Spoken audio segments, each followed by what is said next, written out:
And to our focus segment, joining us in the studio is Mr. Okereke, a security consultant. He will join us to tell us how Nigerian workers can protect themselves and their families. Thank you so much for coming on the program. You're welcome. Now, the Inspector General of Police puts figures at 685. That's number of persons between January to April who have been kidnapped across states. Now, do you think this figure is alarming? I think it's conservative. Why so? Because more often than not, you hear about the kidnapping of prominent people and tell you there is much more kidnappings going on, in parts of the country that are not reported. So I think this figure is redacted. Pretty much this does not reflect the reality of things. Yeah. Interesting. Now, today's Workers' Day. Recently, working class are now, targets of kidnappers. It's not just the elite anymore, the very wealthy. Yeah. And this is happening across states. How can we protect, or how can I protect myself going to work and going back home for a regular person like me?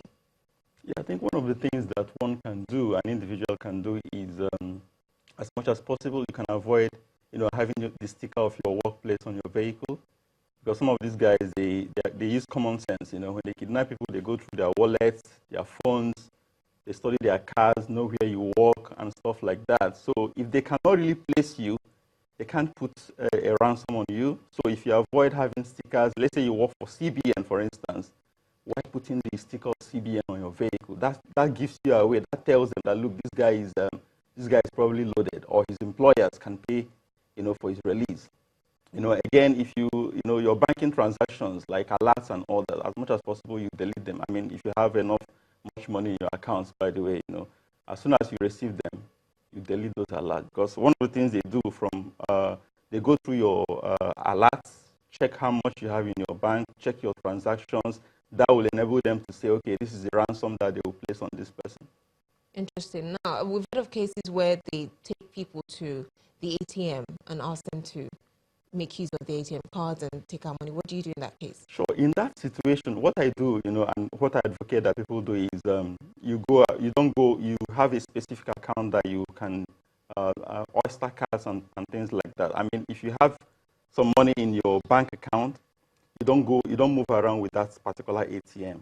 You have an ATM you use for shopping, for everyday things and stuff like that, which you load money depending on your pocket. You can have just minimal amount of money there.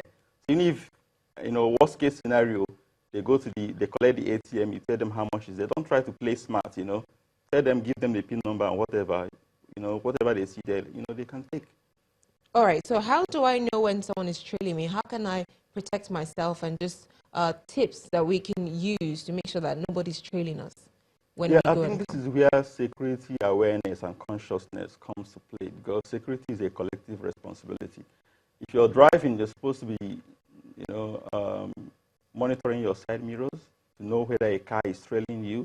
And if you feel, if you have that feeling that a car is trailing you, don't start going home straight, just maybe enter into a filling station or a public place or a police station. Just make sure you don't drive and go home straight.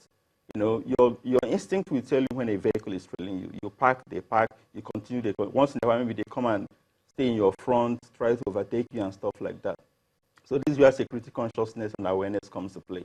Now, I had a personal experience last evening on my way home on the Lagos-Ibadan Expressway.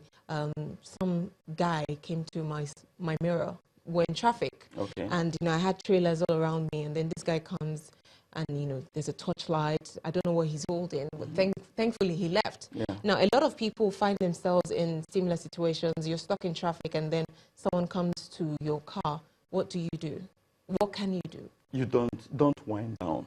Don't wind down your glasses, because we often hear, some of them also pretend to be, they wear military camouflage and even police uniform. They stay on checking points or bad portions of the road, usually where you have potholes and all that, So as much as possible, don't just wind down and let them in.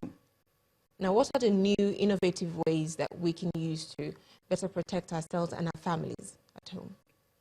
Yeah, this is where, as much as possible, kids have to be taught security education, enlighten them of goings on in the environment, goings on in the country, Because if they don't know what is going on, obviously they might fall prey to that. If you can afford, security gadgets now come cheap. CCTV cameras, they are not that expensive. There are even wall clocks that you can have at home that monitors activities in your house and all that. So talking about innovative gadgets, yes, we can have that. But apart from that, things we do on our own. For instance, if your generator goes off at night, you don't just rush to come and see what happened to the gen. Just stay calm. If possible, don't just go out, because sometimes they use it as ploy to lure people out. Yeah, exactly. So just tips, small tips like that, will go a long way in helping us. Any other tips you'd like to give us before this is up? Take that as a no? Yeah. All right. Thank you very much, Mr. Don Okereke, You're welcome. a security consultant, who joined us to tell us how Nigerian workers can better protect themselves.